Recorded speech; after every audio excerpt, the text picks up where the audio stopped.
வாடா, வாமா, வா விதன், வாங்க உள்ள. அத்தை, அம்மாக்கும் அப்பாவுக்கும் ஒரே சண்டை அத்தை. உள்ள வாங்க, வாமா, உள்ள வா, பேசிக்கலாம்.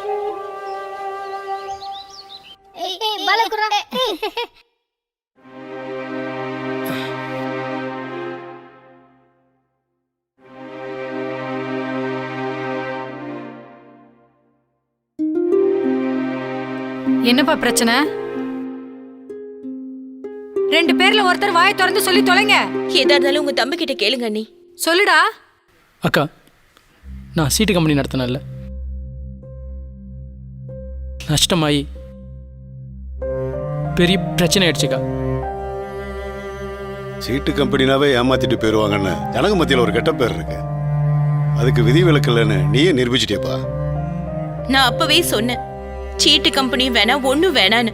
வேற ஏதாவது தொழில் பண்ணலான்னு சொன்னேன். கேட்டாரா? இல்லையே. இப்ப என் நகை நட்டு பண்ட பாத்திரம் எல்லாமே போய் நானும் என் பிள்ளையும் நடு தெருவுல நிக்கிறோம். அக்கா, நான் எந்த தப்பும் பண்ணலக்கா. சீட் எடுத்தவங்க பாதி பேர் பணத்தை கட்டாமல் விட்டாங்க.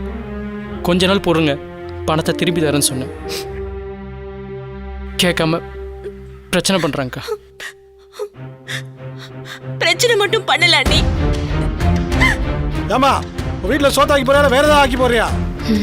சொல்லலே இல்லை உனக்கு. அண்ணே, என்னண்ணே இப்படிலாம் பேசுறீங்க? இன்னைக்கு ரெண்டுல ஒண்ணு தெரியாம போக மாட்டோம். ஒண்ணு பணத்தை கொடு, இல்ல உன் பொண்டாட்டி அனுப்பு.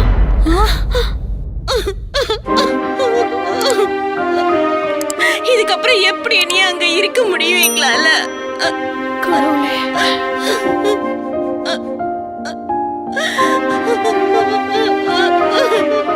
மா, அழாதம்மா, நாங்க இருக்கோம், எல்லாம் சரியாயிரும்.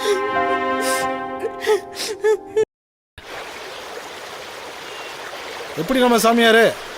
உலகத்திலே இந்த மாதிரி சாமியாரை நான் பார்த்ததே இல்லைங்க. நடந்ததையும் சொல்றாரு, நடக்க போறதையும் சொல்றாரு. இவரை பார்த்த உடனே என்னுடைய பிரச்சனை எல்லாம் தீர்ந்து போன மாதிரி இருக்குங்க. கேட்டியா அவங்க பேசிட்டு போறத? அந்த சாமியாரை போய் பார்த்தா உன் கஷ்டமெல்லாம் தீந்துராகிலா.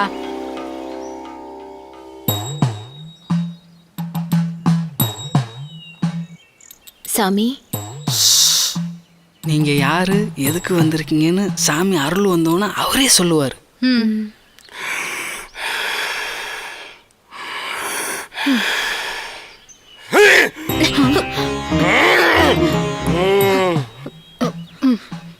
காளியாத்தா, மாரியாத்தா,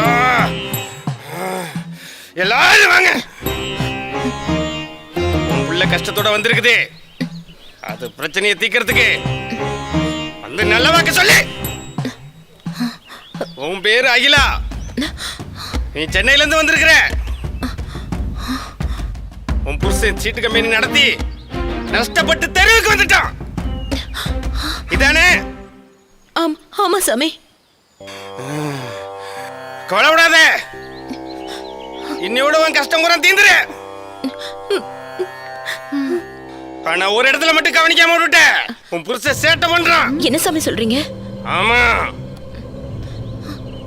உன் புருஷன் வேற ஒரு பொண்ணோட பழக்கத்துல இருக்கான்.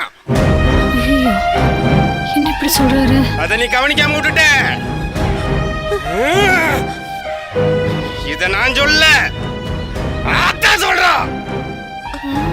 உன் புருஷன் பணத்தை எல்லாம் கொண்டு அங்க விட்டுட்டான். அத மட்டும் சரி பண்ணிட்டா உன் கஷ்டம் எல்லாம் தீந்துடும். அதுக்கு என்ன சாமி பண்ணணும்? ஆத்த மனம் குளிர்ற அளவுக்கு அள்ளி கொடு. எல்லாத்தையும் அவ பாத்துக்குவா. இருங்க நீ.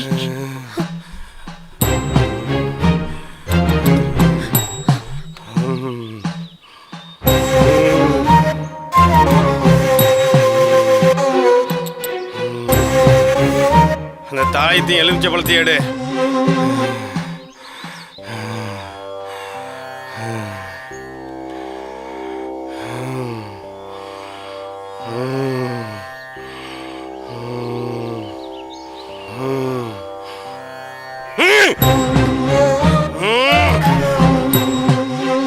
இதப்படி உன் புருஷன் தூங்கும் போது ஊதிய பூசிட்டு தாயத்தை கட்டிடு, எல்லாம் சரியாயிரும். சரிங்க சாமி. மாப்பிள்ள அதே நினச்சி வருத்தப்பட்டு இருக்காதீங்க. நான் கொஞ்சம் பணம் ஏற்பாடு பண்ணி தரேன். அது யார் யாரெல்லாம் ரொம்ப பிரச்சனை பண்ணுறாங்களோ முதல் அவங்களுக்கு செட்டில் பண்ணிடுவோம். சரியா? எதை பற்றியும் கவலைப்படாதீங்க. சரிங்க மாமா. மீதியெல்லாம் அப்புறம் பார்த்துக்கலாம். கொஞ்சம் கொஞ்சமாக சரியாயிரும். அகிலா, நான் சொல்றத கேளு, அவசரப்படாத. செத்தாலும் சாவனை தவிர இவன் கூட இனிமே ஒரு நிமிஷம் கூட வாழ மாட்டேன். நாங்கள் தான் பார்த்துக்கணும்னு சொன்னோம்மா. அதுக்குள்ள என்னாச்சு உனக்கு? இன்னும் என்ன ஆகணும்? குடிகாரனை கூட திருத்தலாம், இந்த மாதிரி பொம்பளை பொறுக்கி திருத்தவே முடியாது. ஏய் அகிலா, என்ன பேசுற? பண்றதெல்லாம் பண்ணிட்டு நல்லா நடிக்கிறியே. நீ என்ன பண்றேன்னு சாமியார் புட்டு புட்டு வச்சாரு. நான் கிளம்புறேன். நீ போகாத அகிலா. தப்பு பண்ணவன் அவன் வெளில போனோம். நீ வெளில போட முதல்ல. அக்கா என்னக்கா பேசுறீங்க? அக்காவா? சே, உன்னெல்லாம் தம்பின்னு சொல்றதுக்கு எனக்கு வெக்கமா இருக்குடா. வெளியில போடா. போடா வெளிய.